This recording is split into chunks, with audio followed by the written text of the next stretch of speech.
My wife emptied our emergency fund for a vintage car. She shrugged. Real emergencies happen to other people. I checked the balance. Noted. I fixed one imbalance she never thought I'd touch. The fund wasn't empty anymore. Something else was. I'm 38. We've been married for 6 years. The emergency fund was something we'd built together, allegedly.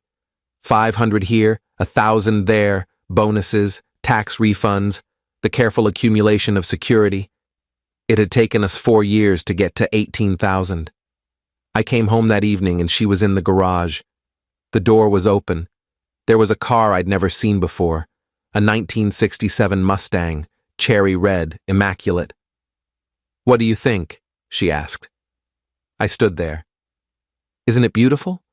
I've wanted one since I was 16. Remember I told you?" I didn't remember. "How much?" I asked. "Don't worry about it. I handled it." "How much?" She hesitated. 18. I felt something cold settle in my chest. 18,000? Yeah. From where? The emergency fund. I didn't say anything. "Come on," she said. "It's not like we were using it." "That's the point of an emergency fund." "Right, for emergencies, which we haven't had. We haven't had them yet." She rolled her eyes. "Real emergencies happen to other people. We're fine. We've always been fine. That money was for both of us. And this car is for both of us. You can drive it too." "I don't want to drive it." "Then don't." She turned back to the car, ran her hand along the hood. "I'm not returning it. The deal's done." I went inside. That night, I checked the account. 0. She'd taken every cent. I sat at the kitchen table with my laptop and looked at that 0 for a long time. She came in around 10. "Are you seriously going to be mad about this? You didn't ask. I didn't think I needed permission to spend our money." "Our money." "You just said it." "Yeah. Ours. Which means I can use it too. Not all of it. Not without talking to me." She sighed. "I knew you'd react like this. This is why I didn't tell you beforehand." "You didn't tell me because you knew I'd say no." "Exactly. Because you'd say no for the wrong reasons." "What are the wrong reasons?" "Fear. Anxiety. That thing you do where you assume the worst is always coming." I closed the laptop. "I'm going to bed." "So that's it? You're just going to sulk?" "I'm not sulking." "You are. You're being passive-aggressive." I didn't respond. I went upstairs. She slept in the guest room that night. The next morning, she left early. Didn't say goodbye. I heard the Mustang's engine roar to life, heard her pull out of the driveway. I made coffee, sat at the table, looked at my phone. I thought about what she'd said. Real emergencies happen to other people. Noted. Over the next week, she drove that car everywhere. To work, to the gym, to get groceries. She posted photos of it on social media. Her friends commented, "Gorgeous! So jealous! You deserve it." I didn't comment. At dinner one night, she said, "You need to get over this." "Over what?" "The car, the money, whatever you're upset about." "I'm not upset. You've barely talked to me in a week." "I've been busy." "Doing what?" "Work." She put down her fork. "This is exhausting. I bought something I wanted with money we both earned. I don't understand why that's a crime." "It's not." "Then why are you acting like this?" "Like what?" "Like I betrayed you or something."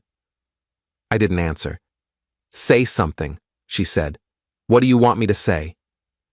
"I want you to tell me what you're thinking." "I'm thinking that you spent our entire emergency fund without asking me. I'm thinking that you don't see anything wrong with that.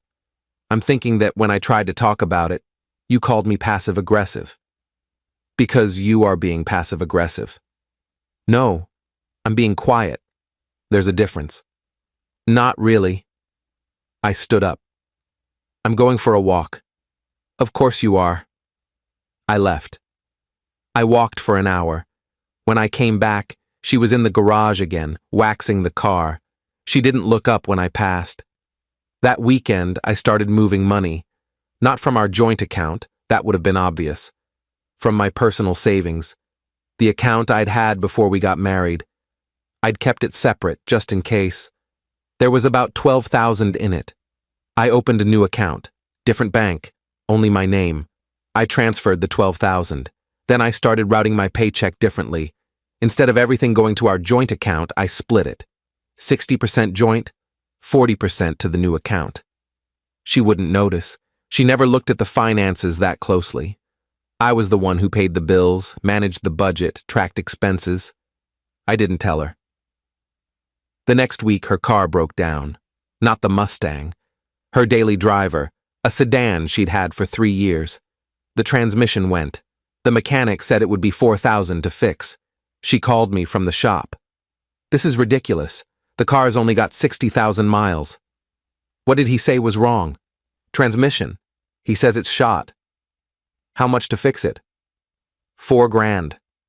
I didn't say anything. Hello? Are you there? I'm here. So what do we do? What do you mean? Do we fix it or get a new car? I don't know. What do you want to do? I want to fix it. It's cheaper than buying something new. Okay. Okay, so can you transfer the money? He needs a deposit today. From where? Silence. From our account, she said slowly. Which account? Our joint account. Where else? We don't have $4,000 in the joint account. What? Yes, we do. No, we don't. Check again. I don't need to check. I know what's in there. Then where's the money?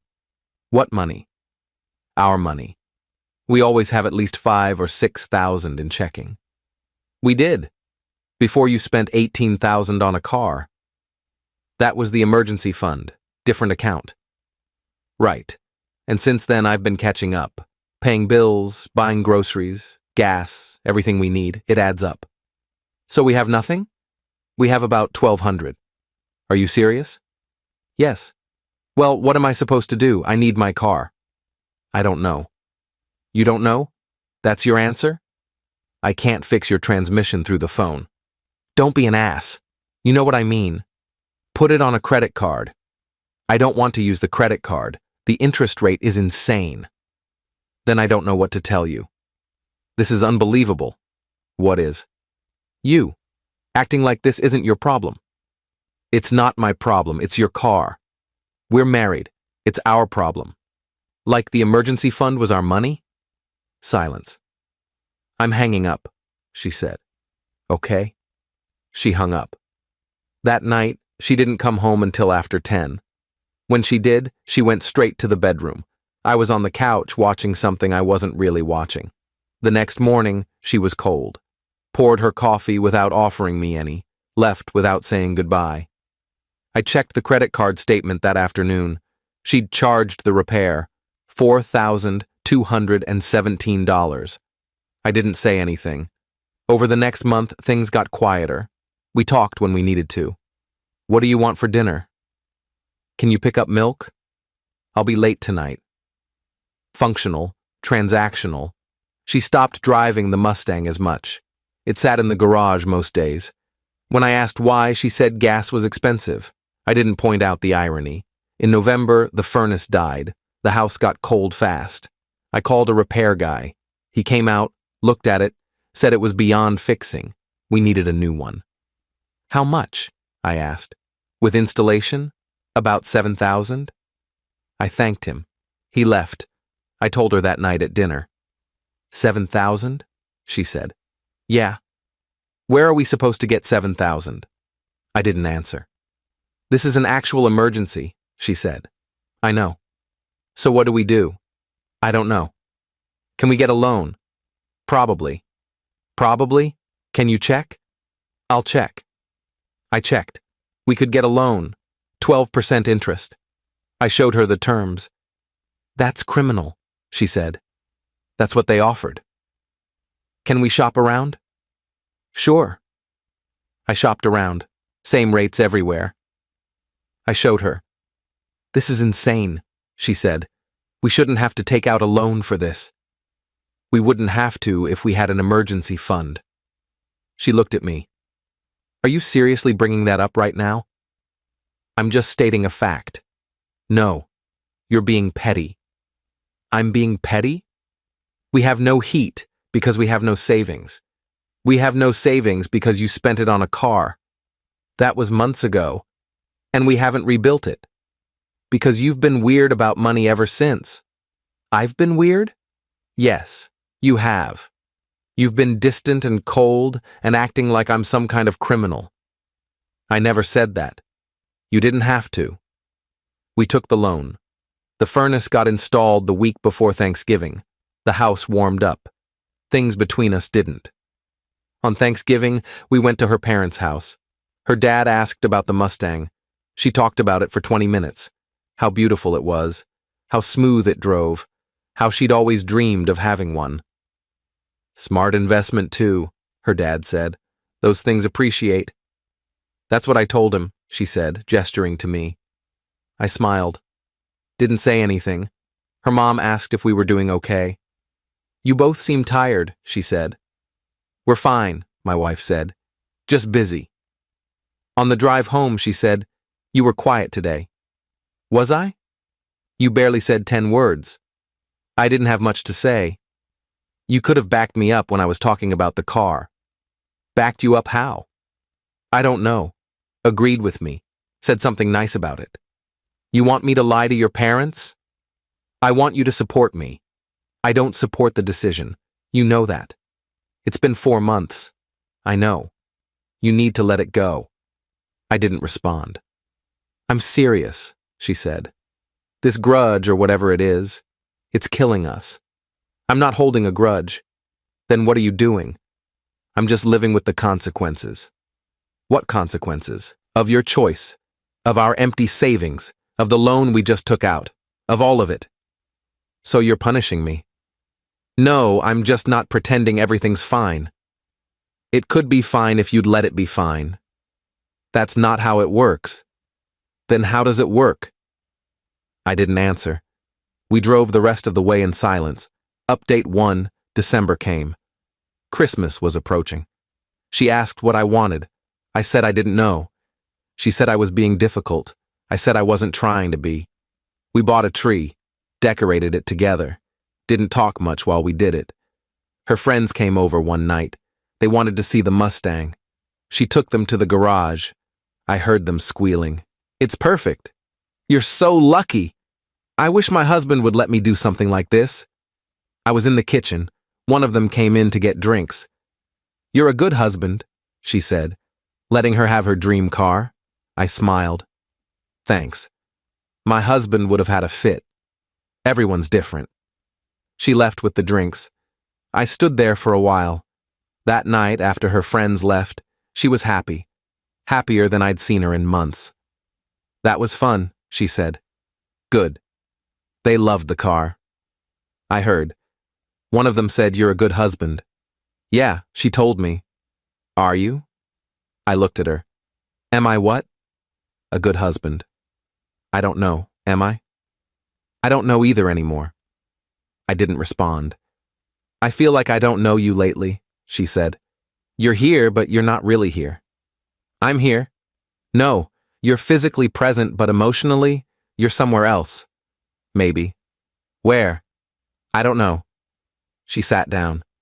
I miss you. I'm right here. No, you're not. I didn't argue. Do you still love me? She asked. Yes. Are you sure? Yes. Then why does it feel like you don't? I didn't answer. Talk to me, she said. Please. I don't know what to say. Say anything. Say you're mad. Say you hate me. Say something real. I don't hate you. But you're mad. I'm not mad. Then what are you? I thought about it. Tired. Of what? Of this. Of us. Of pretending. Pretending what? That we're okay. We could be okay. Could we? Yes, if you'd forgive me. I have forgiven you. No, you haven't. You say you have, but you haven't. Maybe she was right. I don't know how to get past this, I said. Past what? The car? The money? All of it. Then tell me how. Tell me what you need. I needed you to ask before you spent $18,000. I can't undo that. I know. So what do we do? I don't know. She started crying. I don't want to lose you. You're not losing me. It feels like I already have. I didn't argue. Update 2. January came. New year. New start. Except nothing felt new. She went back to work after the holidays. I went back to work. We fell into routine. Coffee, goodbye, dinner, TV, bed, repeat. The Mustang sat in the garage. She hadn't driven it in weeks. One Saturday, I asked why. It's winter, she said. Salt on the roads. I don't want it to rust. Makes sense. Plus, gas is expensive. I didn't say anything. I know what you're thinking, she said. What am I thinking? That I wasted money on something I'm not even using. I didn't say that. You didn't have to. The new account I'd opened had grown to almost $20,000. Between my savings and the redirected portion of my paycheck, it had accumulated faster than I expected. I hadn't told her. I kept meaning to. But every time I thought about it, I stopped. Because telling her would require explaining, and explaining would require admitting what I'd done, and admitting what I'd done would make it real. So I stayed quiet. In February, she started talking about taking a trip. Somewhere warm, a beach, a break from winter. How much? I asked. I don't know. Maybe $3,000 for both of us? We don't have $3,000. We will by summer. How? We're both working. We'll save. With what money? I don't know. We'll figure it out. I didn't push it. A week later, she brought it up again, showed me hotels, flights, itineraries. This looks nice, I said. Should I book it? If you want. Do you want to go? Sure. You don't sound excited. I am. You're not. I didn't argue. She didn't book the trip. Update 3 March, our anniversary, 6 years. She made reservations at the restaurant where we'd had our first date. I wore a tie. She wore a dress I'd never seen before. We ordered wine, appetizers, entrees. Remember this place? She asked. Yeah.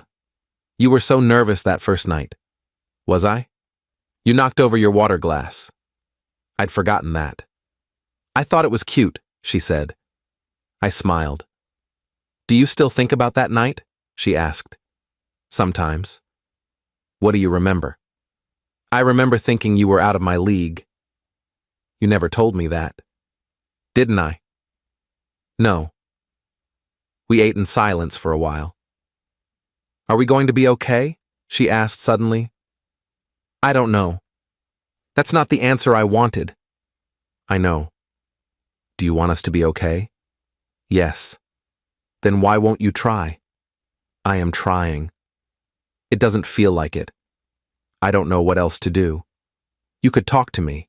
Actually talk to me. Not these half conversations where you give me nothing. I don't know what you want me to say. I want you to tell me what you're feeling. I feel like we're going through the motions. We don't have to, don't we?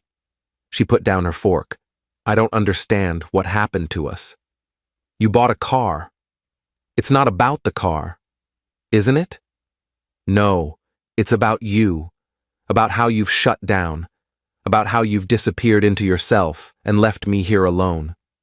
I'm sitting right across from you. But you're not here. Not really. Maybe she was right. The check came. I paid. We drove home in silence. Finale update. It's April now. 7 months since the Mustang. The account I've been hiding has $23,000 in it. More than we had in the emergency fund. More than enough to cover anything that might happen. But I haven't told her. I keep thinking I will. Tomorrow, next week. When the time is right. But the time is never right. Last week, she asked if we could talk. We sat on the couch. She had her hands folded in her lap. I think we should go to counseling, she said. Okay. Okay? That's it? What else should I say? I don't know. I thought you'd resist. Why would I resist? Because you've resisted everything else. I haven't resisted. You have. You've resisted moving forward. You've resisted forgiving me. You've resisted being present. I didn't argue. I've been looking into therapists, she said. There's one who specializes in financial conflicts in marriage. Financial conflicts. Yeah, that's what this is, right? Is it? Isn't it? I didn't answer. I want to fix this, she said. I want to fix us. Okay. So you'll go? Yes. We have our first appointment next week. I don't know what I'll say. I don't know if I'll tell her about the account, about the money I've been hiding, about the imbalance I fixed without asking her. Part of me wants to tell her, wants to see her face when she realizes, wants her to understand what it feels like to be excluded from a financial decision. But part of me knows that's petty, cruel even, that two wrongs don't make anything right. I'm sitting here now, in the kitchen, with my laptop open. The account balance stares back at me. $23,847. The emergency fund isn't empty anymore. But something else is. I don't know if it's trust, or respect, or love. I don't know if it's her or me or both of us. I just know that we're here, in this house, with a vintage car in the garage that nobody drives, and money in an account that nobody knows about, and a marriage that's bleeding out quietly. The therapist might help, or she might just confirm what I already know. That some things once broken don't get fixed. They just stay broken, and you learn to live around the sharp edges.